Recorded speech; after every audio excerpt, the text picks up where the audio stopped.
السلام علیکم ورحمۃ اللہ وبرکاتہ۔ ناظرین کرام، جیسا کہ آپ نے تھمبنیل میں دیکھ ہی لیا ہے کہ اس ویڈیو میں ایک ایسا واقعہ بیان کیا جا رہا ہے جو آپ نے پہلے کبھی نہیں سنا ہوگا، اور یہ واقعہ کوئی دور کے زمانے کا نہیں ہے بلکہ پچھلے ہی مہینے کا یہ واقعہ ہے جو رونما ہوا ہے۔ جی ہاں ناظرین کرام، آپ نے دیکھا کہ تھمبنیل کے اندر لکھا گیا ہے کہ ماں بننے والا دنیا کا پہلا مرد چل بسا ہے۔ ناظرین کرام، فطرت سے بغاوت کا انجام ہمیشہ بھیانک ہوتا ہے۔ احمد فاتح اس کی زندہ مثال ہے۔ بچے کو جنم دے کر عرب دنیا بالخصوص سوشل میڈیا میں تہلکہ مچانے والا یہ شخص اب ہلاک ہو چکا ہے۔ تفصیل اس اجمال کی یوں ہے کہ حال ہی میں احمد فاتح نامی ایک شخص کی خبر نے سوشل میڈیا اور عالمی ذرائع ابلاغ میں تہلکہ مچا دیا۔ فرانسیسی اسپتال میں ایک بچے کی پیدائش کوئی غیر معمولی واقعہ نہیں ہے، مگر جب یہ خبر ہو کہ ماں بننے والا شخص جسمانی طور پر ایک مرد تھا تو معاملہ محض طبی نہیں رہتا، بلکہ یہ معاشرتی، مذہبی اور تہذیبی اقدار کو بھی چیلنج کر دیتا ہے۔ احمد فاتح نے برسوں قبل ایک جزوی صنفی تبدیلی کی راہ اپنائی، جس میں اس کا بالائی جسم مردانہ شکل میں برقرار رہا، جبکہ اس کے نچلے جسم میں ایسی ترمیم کی گئی جو حمل ممکن بنائے۔ اس کے بعد اس نے مصنوعی تلقیح کے ذریعے حمل ٹھہروایا اور بالآخر ایک فرانسیسی اسپتال میں بچی مایا کو جنم دیا۔ پیدائش کے کچھ ہی عرصے بعد 23 مئی سن 2025 کو احمد کی موت واقع ہو گئی ہے، جس کے بارے میں کہا جا رہا ہے کہ وہ ولادت کے بعد پیچیدہ طبی مسائل کا شکار ہو گیا تھا۔ تاہم کسی سرکاری میڈیکل ادارے نے اب تک موت کی وجوہات کی تصدیق نہیں کی ہے۔ سائنس نے انسانی جسم اور جنس کی حدود میں جو تصرف ممکن بنا دیا ہے وہ بظاہر انسانی ارادے اور اختیار کی کامیابی معلوم ہوتی ہے، لیکن کیا ہر ممکن چیز کو کرنا بھی لازمی یا درست ہے؟ کیا محض ٹیکنالوجی کی طاقت سے انسان فطرت کی ساخت کو بدل کر نئی شناختیں گھڑ سکتا ہے؟ یہاں ہمیں یہ سوال اٹھانا ہوگا کہ کیا ہم یہ کر سکتے ہیں کے بجائے کیا ہمیں یہ کرنا چاہیے؟ یہ واقعہ محض ایک طبی تجربہ نہیں بلکہ انسانی فطرت، اخلاقیات اور روحانی اقدار کے خلاف ایک بغاوت ہے۔ انسان کی صنفی شناخت ایک حیاتیاتی، نفسیاتی اور معاشرتی حقیقت ہے جسے محض خواہشات یا جذبات کی بنیاد پر رد کرنا فطری توازن کو بگاڑ دیتا ہے۔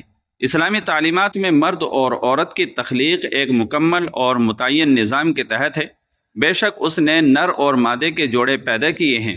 عرب و اسلامی معاشرے میں احمد فاتح کا یہ واقعہ صدمے اور غم و غصے کا باعث بنا، اس لیے اس کے مرنے کی خبر آج سوشل میڈیا پر وائرل ہوئی تو لوگ اس پر ہنسی اڑا رہے ہیں۔ صارفین کا کہنا ہے کہ اس طرح تو ہوتا ہے اس طرح کے کاموں میں۔ سوشل میڈیا پر رد عمل سخت اور جذباتی تھا، کیونکہ اس نوعیت کے واقعات نہ صرف دینی اقدار کو چیلنج کرتے ہیں بلکہ ایک ایسی دنیا کی نمائندگی کرتے ہیں جہاں قدرت کی جگہ ارادہ اور شوق تجربے نے لے لی ہے۔ یہ عمل نہ صرف شریعت اسلامیہ کے صریح خلاف ہے بلکہ فطرت انسانی کی بھی توہین ہے۔ اسلامی فقہ میں مرد کا حاملہ ہونا ناقابل تصور ہے اور صنفی تبدیلی کی اجازت صرف طبی مجبوری تک محدود ہے، وہ بھی واضح حدود کے اندر۔ جنسی شناخت کو محض ذہنی یا نفسیاتی میلانات کی بنیاد پر تبدیل کرنا شریعت اور سائنسی توازن دونوں کے منافی ہے۔ احمد فاتح کی موت بظاہر ایک طبی واقعہ ہے، مگر اس میں ایک عبرت کا پہلو بھی جھلکتا ہے۔ کیا قدرت نے ایک غیر فطری عمل کے بعد زندگی کی ڈور کھینچ لی؟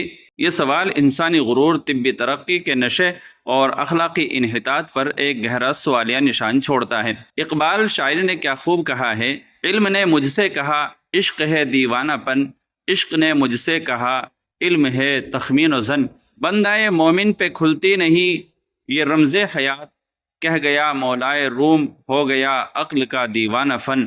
احمد فاتح کی کہانی محض ایک شخص کی نہیں ہے، یہ پوری انسانیت کے سامنے ایک آئینہ ہے، ایک ایسا آئینہ جو ہمیں دکھاتا ہے کہ جب انسان خود کو خالق سمجھنے لگتا ہے تو انجام اکثر تباہی، بگاڑ اور عبرت بن جاتا ہے۔ اگر انسانی تہذیب نے اپنے اصولوں، فطرتی حدود اور دینی تعلیم سے منہ موڑ لیا تو یہ پیش رفت در حقیقت پس رفت ہوگی، ایک ایسی اندھی دوڑ جس کا اختتام کھائی میں ہوتا ہے۔ وقت آ گیا ہے کہ ہم سائنس کو محض طاقت کا ذریعہ بنانے کے بجائے اسے فطرت، اخلاق اور وحی کے تابع کریں۔ ورنہ ہر احمد فاتح آنے والی نسلوں کے لیے ایک خطرناک مثال بن جائے گا، نہ کہ یہ ایک ترقی یافتہ انسانی کامیابی۔ دوستو، اس رپورٹ کے بارے میں آپ کی کیا رائے ہے؟ کمنٹ کر کے ہمیں ضرور بتائیے گا، اور چینل پر آپ پہلی بار آئے ہوں تو سبسکرائب بھی ضرور کر لیجیے گا۔ السلام علیکم ورحمۃ اللہ وبرکاتہ۔